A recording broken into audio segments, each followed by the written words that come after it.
Yes sir. जी sir.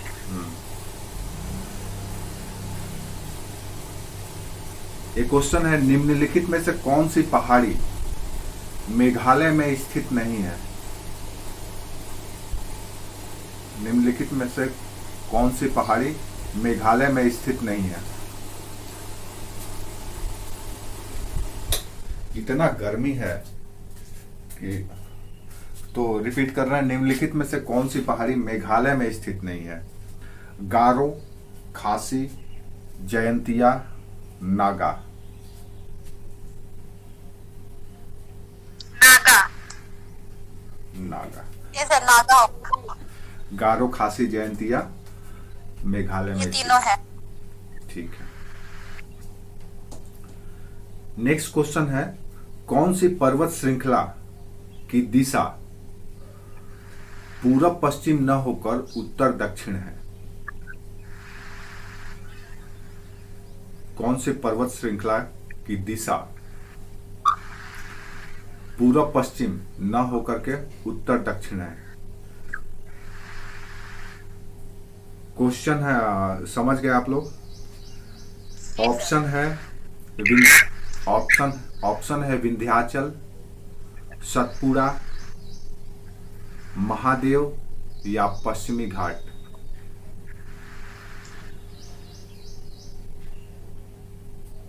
पश्चिमी घाट। आ sir ये कैसा ऑप्शन है?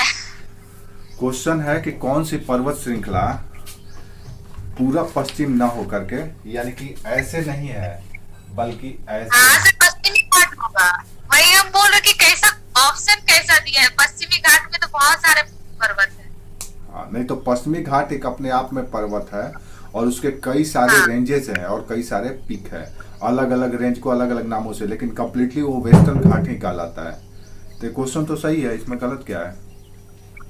हम हाँ, ओ पश्चिमी अगर, घाट होगा सर। तो इसका आंसर पश्चिमी घाट होगा। प्रीति,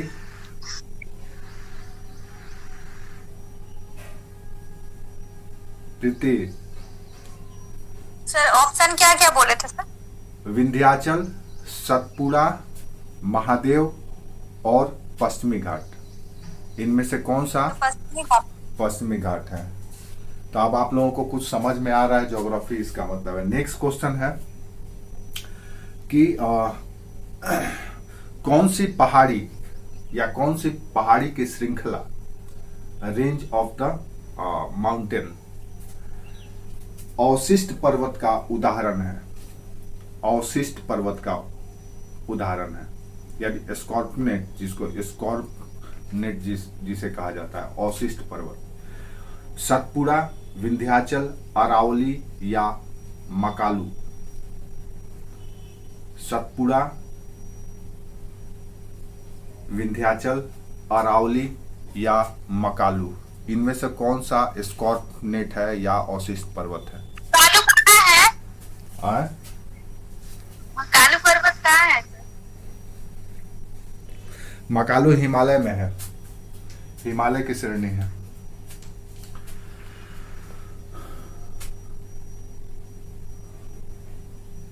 अवशिष्ट पर्वत नहीं है, अवशिष्ट पर्वत है।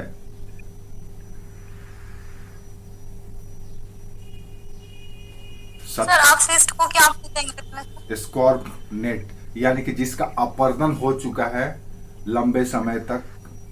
ज्योग्राफिकल हिस्ट्री देखा जाए तो लंबे समय या लंबे कालखंड से उसका इरोजन हुआ है, लेकिन फिर भी वो बचा हुआ है। लेकिन उसको हम लोग पहले से अगर देखें तो पहले वो पर्वत की तरह था, माउंटेन की तरह था, लेकिन उसका अपरदन हो चुका। हाँ, सर अरावली होगा सर। अच्छा, अरावली, ठीक है। सुभद्रा, तुम्हारा आंसर? मेरे को विंध्याचल हाँ, अरावली होना चाहिए। अरावली, वेरी गुड, ठीक है। अरावली आंसर सही है आपका। बार बार हमें बताए भी हैं कि अरावली अवशिष्ट पर्वत है, पहले पर्वत था और सब इस भारत के सबसे प्राचीनतम लैंड भी है, सबसे प्राचीनतम क्षेत्र भी है। अरावली के बाद ईस्टर्न घाट, पूर्वी घाट का नंबर आता है। तो आप लोगों को तो लगता है कि भाई ज्योग्राफी समझ में आ रहा है, आप लोग ज्योग्राफी में धीरे धीरे रास्ता पकड़ रहे हैं, समझ में आ जाएगा। नेक्स्ट क्वेश्चन है, सुनाई दे रहा है?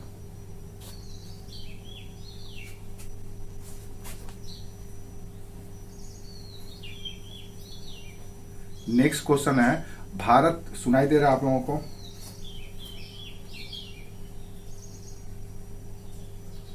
सुनाई दे रहा है? हाँ। नेक्स्ट क्वेश्चन इज, भारत के उत्तरी विशाल मैदान, भारत के उत्तरी विशाल मैदान का कौन सा भाग सबसे अधिक सकरा है, या नैरो है, या कंजस्टेड है? भारत के विशाल मैदान का कौन सा भाग सबसे सकरा है या नैरो है? तो भारत के विशाल मैदान में कौन कौन से मैदान हैं? उत्तरी विशाल मैदान में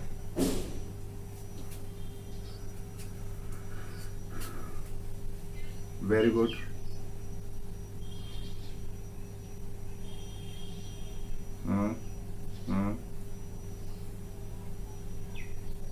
असम, वेरी गुड, असम का या ब्रह्मपुत्र का मैदान। तो इसमें से सबसे संकरा मैदान कौन सा है, नैरो कौन सा है?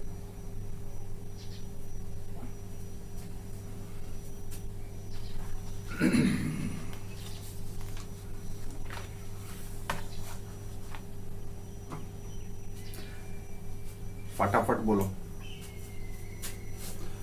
ब्रह्मपुत्र का मैदान, वेरी गुड।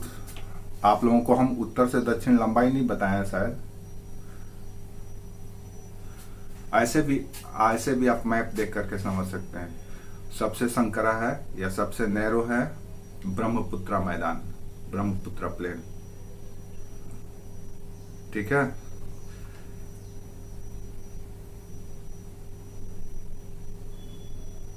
नेक्स्ट, दक्षिण भारत की सबसे ऊंची चोटी अनाईमुडी है, अनाईमुडी? हाँ। तो दक्षिण भारत की सबसे ऊंची चोटी अनाईमुडी किस स्टेट में है, किस राज्य में है?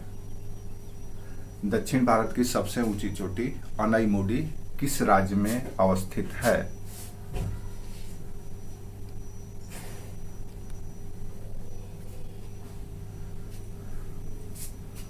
दक्षिण भारत की सबसे ऊंची चोटी अनाईमुडी किस राज्य में अवस्थित है? ऑप्शन, वेरी गुड, फटाफट जवाब देती है प्रीति। अच्छा, नेक्स्ट वन, पूर्वी घाट की सबसे ऊंची चोटी का क्या नाम है? पूर्वी घाट की सबसे ऊंची चोटी, महेंद्रगिरी, तिमाईगिरी, हिमगिरी या नीलगिरी?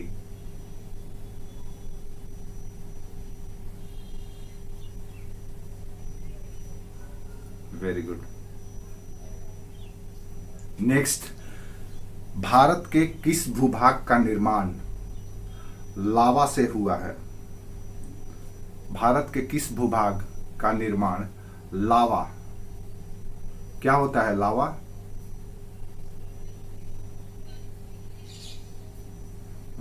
मैग्मा जब सतह पे आके जम जाता है तो उसको हम लोग लावा कहते हैं। ज्वालामुखी क्रिया से निस्तृत होने वाला मैग्मा, यानी कि ज्वालामुखी धरती के अंदर जब वो रहता है तो मैग्मा कहलाता है, और जब बाहर निकल जाता है और परत की तरफ फैल जाता है तो उसको हम लोग क्या कहते हैं?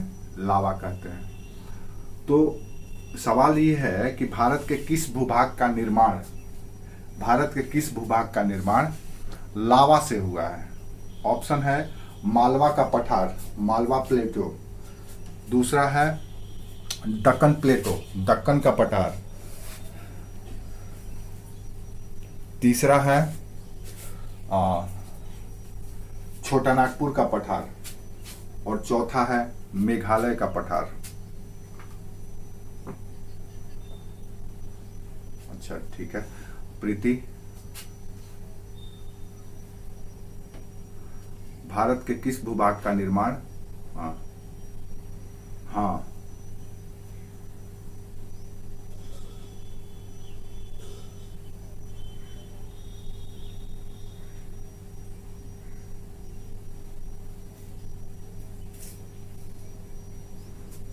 रिमाइंड नहीं हो रहा, इसका मतलब आप पढ़ नहीं रहे हैं। दक्कन का पठार, सुभद्र।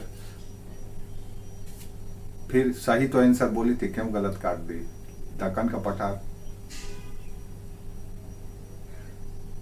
कंफ्यूज क्यों हो रही है? उसको जब पढ़ी नहीं है, इसका मतलब तुम तुक्का लगाई थी, सही लगाई थी, फिर उसको काट दी। दक्कन का पठार। नेक्स्ट क्वेश्चन है, तराई के संबंध में कौन सा कथन सत्य है? यानी तराई, तराई जानते हैं, भाभर, तराई, बांगर, खादर, ये सब टर्म सुने हैं आप? कहाँ कहाँ मिलता है, कहाँ पाया जाता है ये सब? हाँ हाँ, नॉर्दर्न प्लेन, नॉर्दर्न प्लेन का फीचर्स है ये था, ये सब उत्तरी मैदान का विशेषता है। तो तराई में क्या होता है? ऑप्शन, यह यहाँ नदियां लुप्त हो जाती है, यानी छुप जाती है। यहाँ पे नदियां सतह पर प्रकट होती है। यहाँ ये निम्न प्रदेश है और यहाँ पर हर वर्ष बाढ़ आती है, या ये पुरानी जलोढ़ मिट्टी से निर्मित है।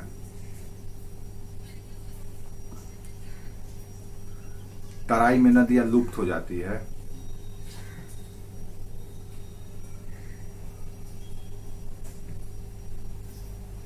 आप लोगों को हम एक फॉर्मेट बताए थे, अगर इसको हिमालय मान लिया जाए, हिमालय रेल, तो हिमालय से पहले आओगे तो क्या मिलेगा? भाबर, BHABAR। उसके बाद तराई, उसके बाद बांगर, उसके बाद खादर। ये आपका भाबर, तराई, बांगर और खादर, ये इसका सीक्वेंस है या क्रोनोलॉजी है। तो याद रखिए, जब भाबर वो क्षेत्र है जब नदियां ऊंचे पर्वतों से नीचे सतह पर आती है, धरातल पर, तो ऊपर से जब आती है तो बड़े बड़े बोल्डर लेकर के आती है, बड़े बड़े, हाँ, फुट हिल रेंज होता है ये।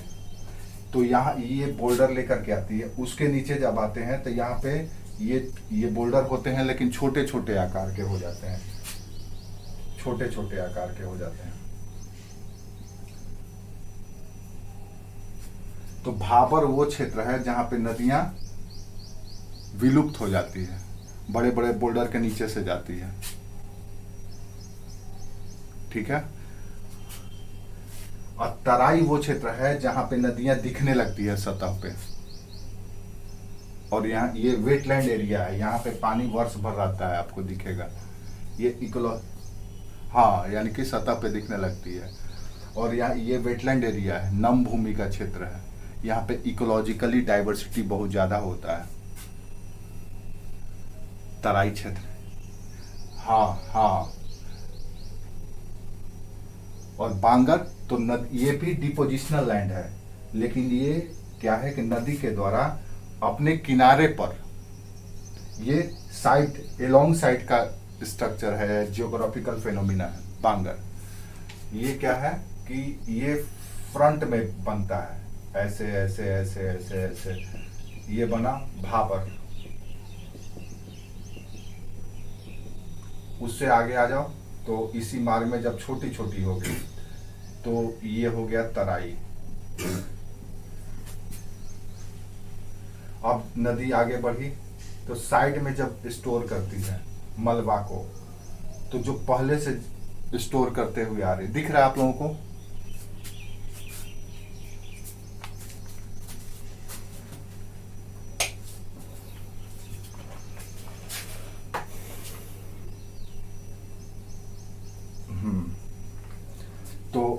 इधर साइड में जो सबसे किनारे में मलबा डिपॉजिट की, उसको कहते हैं बांगर। फिर इधर जो सबसे नजदीक है, किनारे के सबसे नजदीक डिपोजिशन है, उसको कहते हैं खादर।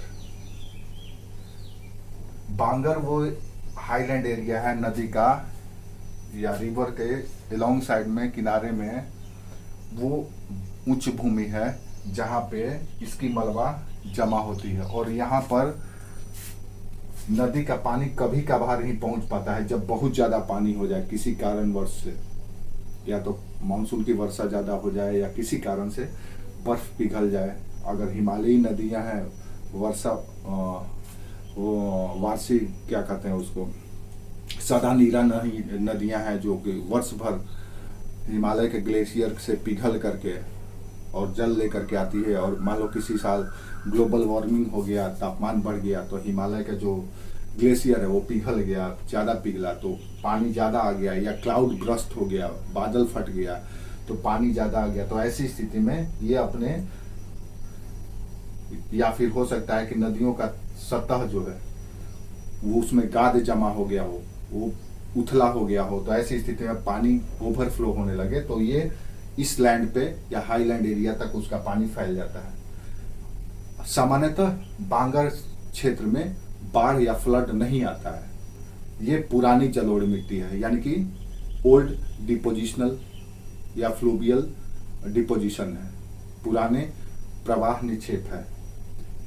यहाँ पे सेटल, यहाँ हाँ, इसके तुलना में खादर के तुलना में थोड़ा सा कम फर्टाइल होता है। ये ज्यादा फर्टाइल इसलिए होता है क्योंकि यहाँ पे हर साल ला करके डिपोजिशन किया जाता है, मिट्टी चेंज होते रहता है। तो ये यहाँ पे सेटलमेंट डेवलप हो गया होता है, लोग बस्ती बना चुके होते हैं, शहर बस चुका होता है। कभी कभी देखते हैं हम लोग कि शहरों में पानी प्रवेश कर जाता है, सामान्यतः नहीं होता है लेकिन कभी कभी हो जाता है। तो या तो वो शहर होगा जो बांगर भूमि पर होगा, बसा होगा, बस्ती, वो बस्ती जो बांगर भूमि पर होगी। तो इसके वजह से ये एक्टिविटी होता है। तो बांगर, उसके बाद खादर वो एरिया है जो नदी के कैचमेंट एरिया या बेसिन के एकदम नजदीक है। और यहाँ पर सामान्यतः खेती की क्रिया होती है, कल्टीवेशन होता है। और बरसात के दिनों में वो क्षेत्र पानी में डूब जाता है और वर्षा के बाद और वर्षा से पहले ये सूखा रहता है और उस समय वहाँ पे खेती होता है। बिहार में आपको देखना है तो आरा जिला में चले जाइए, गंगा के किनारे रहने वाले बहुत सारे लोग आपको इस क्षेत्र के मिलेंगे जो उनका खेती, धान की खेती नहीं होती है उनके यहाँ। क्यों नहीं होती है? क्योंकि धान के समय गंगा नदी अपने उफान पे रहती है। आषाढ़ और सावन के महीना में, आषाढ़ सावन भादों के महीना में पूरा जबरदस्त गंगा में पानी रहता है। तो ये लोग बेचारे, इनका जो खेती बाड़ी होता है सब डूबा हुआ रहता है, पता ही नहीं चलता कि किसका खेत कौन सा है। जब बाढ़ का पानी नीचे उतरेगा तो पता चलेगा कि किस, इनका खेत में पूरा मिट्टी जम, सबका खेत एकदम एक ही समान मिट्टी से ढक जाता है, पता ही नहीं चलता किसका खेत का सीमा कौन सा है, किसका खेत का सीमा कौन सा है।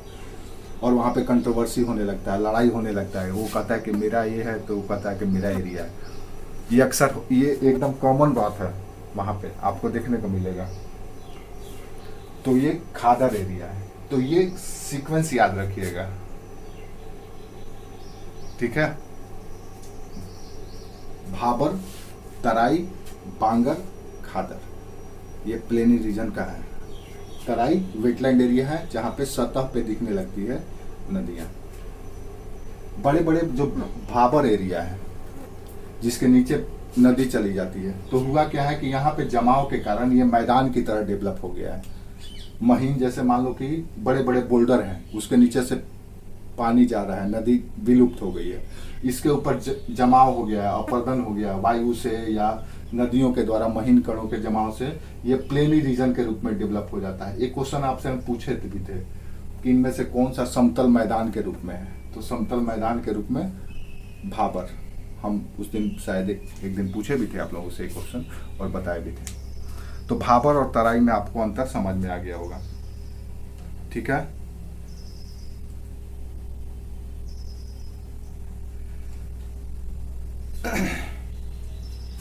एक हालांकि ये तो नहीं पढ़ा है, फिर नहीं पूछते हैं।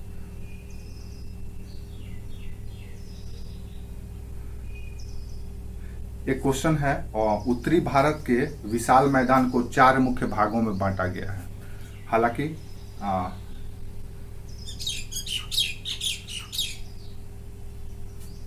4 मुख्य भागों में बांटा गया है।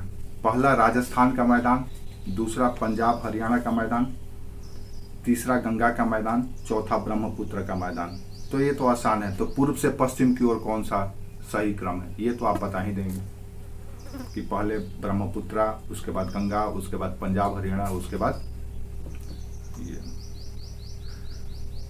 एक क्वेश्चन है, नेक्स्ट क्वेश्चन, मालवा पठार का संबंध में कौन सा कथन सत्य है? मालवा प्लेटो के संबंध में कौन सा कथन सही है? सुनाई दिया?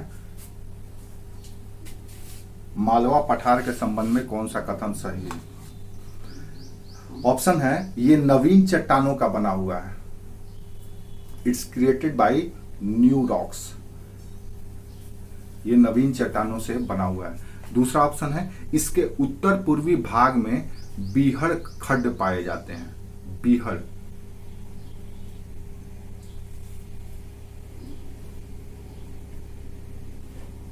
इसके उत्तर पूर्वी भाग में बीहड़ खड्ड पाए जाते हैं। ऑप्शन सी, इसके उत्तर में अरावली पर्वत है। और ऑप्शन डी, इसकी आकृति आयताकार है। तो ये थोड़ा सा सही है। क्वेश्चन है, मालवा पठार के संबंध में कौन सा सही है? तो सबसे पहला कि ये न्यू रॉक से बना, नवीन चट्टानों से बना हुआ है। दूसरा है, इसके उत्तर पूर्व में बीहड़ है, बीहड़ या खड्ड। और तीसरा है कि इसके उत्तर में अरावली है। और चौथा है कि इसकी आकृति आयताकार है।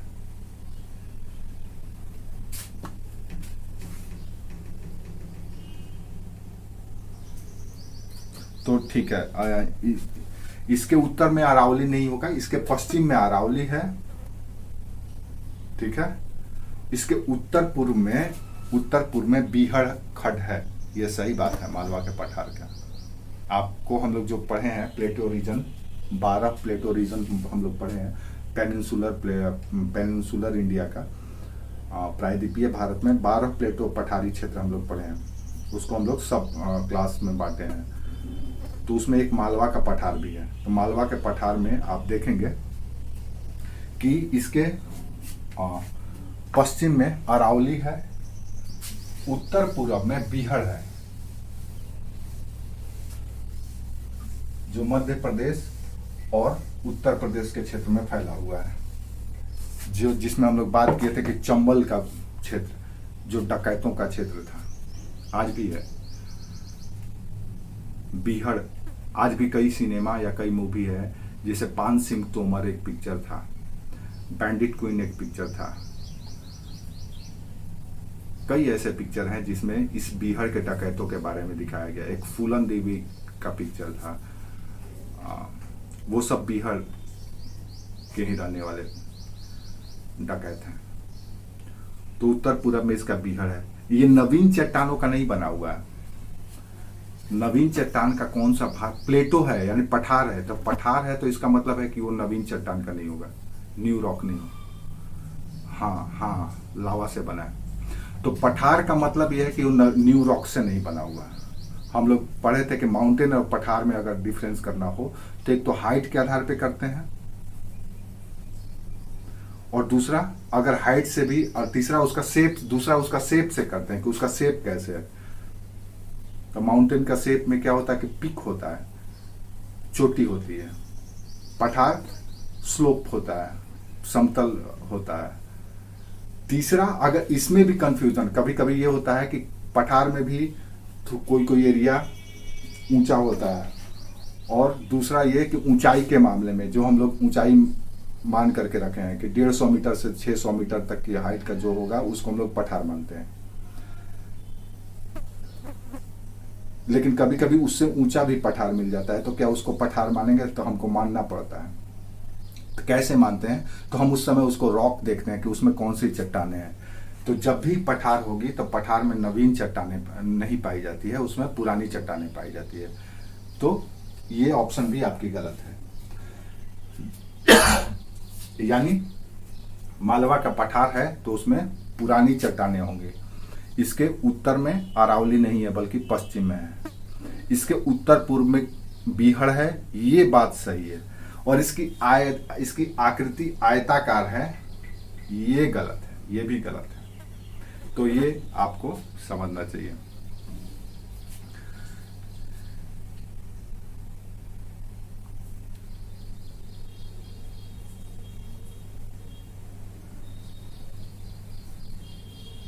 नेक्स्ट, डोडा बेटा चोटी निम्नलिखित में से कौन सी पहाड़ी श्रृंखला में स्थित है? कल ही परसों हम लोग किए थे, कल या किसी दिन किए थे। डोडा बेटा नाम सुन रहे हैं पहली बार कि पहले भी सुने हैं? डोडा बेटा, तो डोडा बेटा, हाँ, डोडा बेटा चोटी निम्नलिखित में से किस पहाड़ी श्रृंखला में स्थित है? नीलगिरी, दूसरा अन्नामलाई, तीसरा कार्डमम, चौथा नल्ला मलाई। नीलगिरी, अन्नामलाई, कार्डमम या नल्ला मलाई, डोडा बेटा किसकी चोटी है?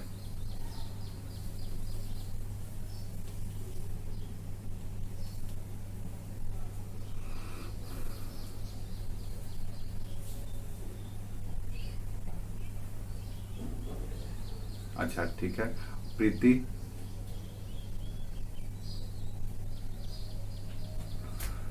वेरी गुड, अच्छा है,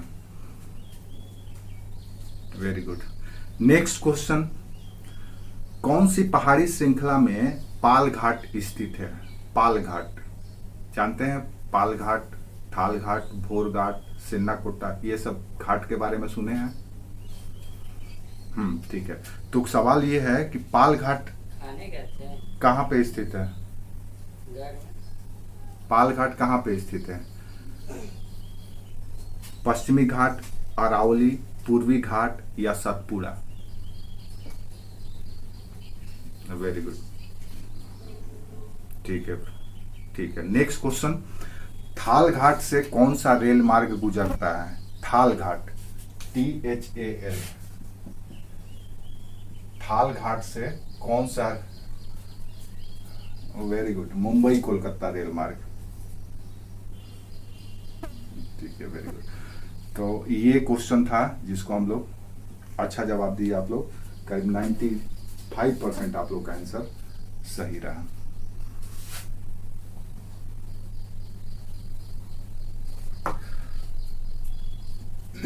गर्मी तो ऐसा किया है ना कि अगर हम खाए पिए नहीं तो ऐसे ही गल जाएंगे, इतना गर्मी है। आज हम सुबह सुबह निकल गए थे कहीं जमशेदपुर से 20-25 किलोमीटर के रेडियस में, उधर से आए हैं तो इतना हमको थकान महसूस हुआ कि आकर के हम सो गए हैं 1-1.5 घंटा, ये इतना गर्मी है।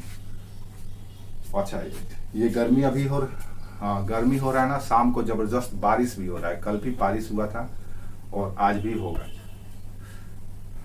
यहाँ पे खूब जबरदस्त बारिश हो रहा है। कहाँ पे? और इधर जबरदस्त हम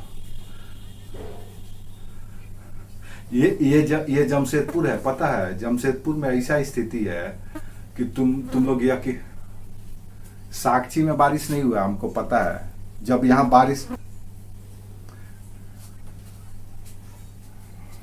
हाँ, जमशेदपुर का आलम कल की बात बता रहे हैं कि कल हम जब शाम को निकलने की कोशिश कर रहे थे तो साक्षी में फोन किए तो पता चला, इधर जब बारिश बंद हो गया तो हम फोन किए कि चलो आते हैं, तो पता चला कि अब वहां पे बारिश शुरू हो रहा है। और यहाँ पे बारिश, अच्छा खासा बारिश हुआ था, करीब 15 मिनट तक, 15-20 मिनट जबरदस्त बारिश हुआ था।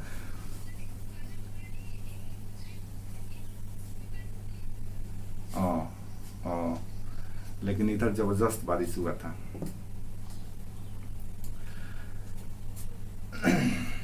तो अब हम लोग अपने टॉपिक पे बात करते हैं। हमारा टॉपिक क्या था?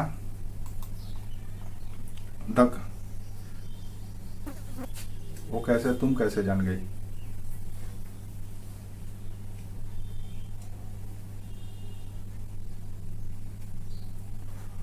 अच्छा ठीक है।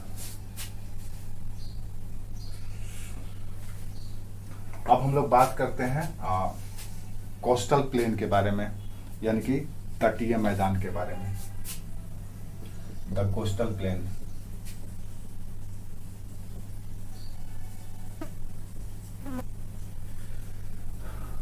तटीय मैदान।